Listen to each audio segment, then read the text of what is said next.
बिस्मिल्लाहिर्रहमानिर्रहीम। नाज़रीन इकराम, सुकून की राहें के सिलसिले का एक और प्रोग्राम लेकर हाज़िर खिदमत हैं। आज हम तिब के हवाले से बात करेंगे और एस्प्रीन के बारे में बात करेंगे। हमेशा की तरह हमारे साथ जनाब डॉक्टर शमीम उल हक साहब मौजूद हैं। इनसे इस हवाले से बहुत ही एक अच्छी गुफ्तगू होगी। जी डॉक्टर साहब, कैसे हैं आप? अच्छा डॉक्टर साहब, ये जो एस्प्रीन है ये क्या है और इसकी मुख्तलिफ शक्लें क्या हैं?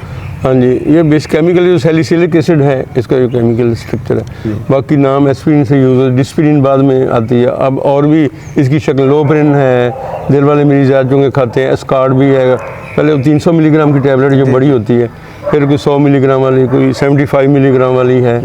तो चूँकि जब आधी गोली पहले देते थे डॉक्टर दिल के लिए, फिर उनको कई दफ़ा ब्लीडिंग डिसऑर्डर को मसले होते थे, मिदे में जलन हो जाए, फिर डोज कम होते होते अब 75 मिलीग्राम या 100 मिलीग्राम डेली या अल्टरनेट डे पर चलती है। अच्छा डॉक्टर साहब, ये जो एस्प्रीन है कहाँ कहाँ इस्तेमाल होती है?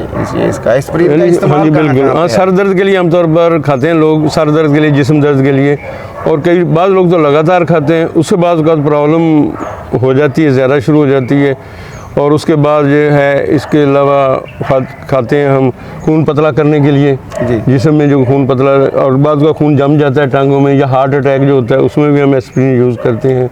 अच्छा डॉक्टर साहब, एक और मेरे ज़हन में सवाल आ रहा है कि ये जो आम तौर पे फौरी, एक तो है ना दिल के मरीज़ों को, जैसे आपने अभी फरमाया कि खून पतला करने के लिए अक्सर लोगों ने ना ये पॉकेट में रखी होती है, सर में दर्द हुआ तो 2 एस्प्रीन खा ली। उस हवाले से भी ये सर दर्द का मैंने बताया, बिल्कुल वो सर दर्द में ज़्यादा डोज खाने के साइड इफेक्ट ज़्यादा हो जाते हैं, बदल के खानी चाहिए। अगर एस्प्रीन से कभी डिस्प्रीन की पैनाडोल भी खा सकते हैं सर, पॉन्स्टोन भी खा सकते हैं। हाँ, एस्प्रीन को ही नहीं खाते, डिस्प्रीन को लगातार खाएंगे तो सारे बॉडी में जमा होती जाएगी और उसका डायरेक्ट जो साइड इफेक्ट है वो भी हो जाएगा। हाँ जी, हाँ जी। डॉक्टर साहब, ये जो एस्प्रीन है ये कैसे काम करती है, इसका तरीका क्या? हाँ, ये बस ये खून के ना पतला, उसमें एंटी प्लेटलेट, जो प्लेटलेट सेल जो होते हैं ना, उनको जमने से रोकती है, और जब खून जमेगा नहीं तो ब्लीडिंग वो पतला, मल पतला करती है। दूसरे लफ्ज़ों में जो बॉडी में प्लेटलेट हमारे जुड़ने की उनकी ताकत ज़्यादा हो जाती है, तो जैसे खून बाज़ का तो प्रेग्नेंट लेडी टांगों में जम जाता है, तो इसलिए दिल में भी क्लॉट बनता है, खून ज़्यादा तेज़ी से जमता है, तो उसको कम करने के लिए, उसकी स्पीड को नॉर्मल पर लाने के लिए इसका ये होता है। अच्छा, रोज़ाना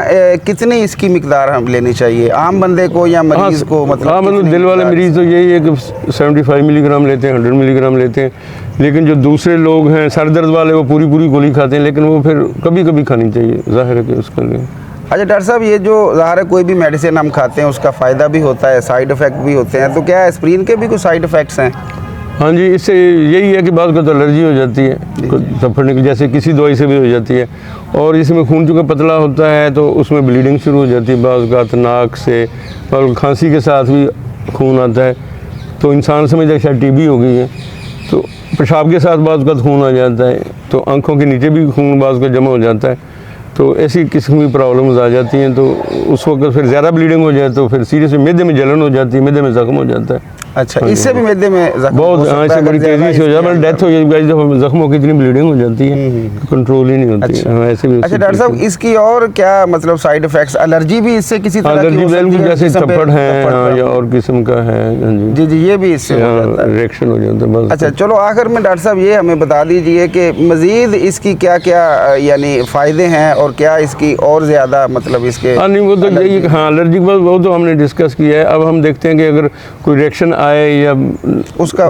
थूक में खून आ जाए बाज़ का, तो बाद का डेंटिस्ट के बाद जो ब्लीडिंग नहीं रुकती, कोई एस्प्रीन ले रहा होता है, इसलिए कई दफ़ा डेंटल सर्जन कहता है कि आप जो खून पतला करने वाली गोलियाँ, क्लोपिडोग्रिल है या एस्प्रीन है, ये 3-4 दिन पहले बंद करके आए। कोई हार्ट पेशेंट ले रहा होता है, क्योंकि वो अगर ब्लीडिंग ज़्यादा वो ही नहीं कंट्रोल होनी, वो प्रॉब्लम फिर हो जाती है बाज़ का। ऐसे ही जो है ब्लीडिंग, अगर पेशाब में खून आ रहा है या खांसी में या मैदे में जलन ही बहुत तेज़ाब या खून की उल्टी आ गई है बड़ी, तो फौरी तौर पर इसको बंद करना चाहिए और डॉक्टर से रब्ता करना चाहिए, और फिर आपको मुतबादल या वक्फे से फिर करना चाहिए। अगर प्रॉब्लम साइड इफेक्ट फिर एक दिन छोड़कर भी खा सकते हैं, बाज़ का तो 2 दिन छोड़ के भी खा सकते हैं, और डॉक्टर आपको बता सकता है कि आपकी बीमारी भी ना बढ़े और इसके साइड इफेक्ट, दोनों चीज़ों को मद्देनज़र रखना होता है, क्योंकि अगर बीमारी कंट्रोल होती है तो दूसरी तरफ एक नई बीमारी शुरू हो जाएगी ब्लीडिंग की, जो वो बड़ी सीरियस हो सकती है।